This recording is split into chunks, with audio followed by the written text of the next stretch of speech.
This is a 95 watt per channel marantz from the 90s, but is it any good? Let's restore it and find out. It works great, but a client really loves it and wants it to last another 30 years. The build quality surprised me with metal knobs and high quality Elna capacitors where I was expecting cheap Chinese parts. It even has a remote control and the inclusion of one of my favorite features, a motorized volume control. So cool. I started off by cleaning the back panel, inside, and RCA ports, then applied Deoxit D100L to all the inputs and outputs. This amp is laid out really well, but you have to do major disassembly to remove any board. Even the power supply board with its 6 caps required that I removed the whole faceplate and preamp assembly to get it out. Thankfully, all of the wires are connected with plugs. And with only 6 caps, it went fast. The faceplate houses 3 boards. First, I'll recap the volume control.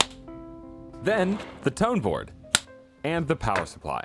I was quite surprised with how many of them tested well out of tolerance, with many of the power supply caps being less than 50% of their original rating. Before moving on to the source board, I fired it up on the dim bulb tester to check for any shorts and did a sound check on each input to make sure it was working. Working good.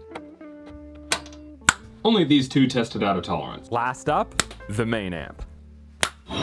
There were 6 bad capacitors. I've adjusted both channels to 18 millivolts of bias and less than 10 millivolts of DC offset, and I'm turning the volume up until I see the sine waves flatten out. The channel tracking looks good, the sine wave looks really clean. This amp is outputting 117.42 watts per channel.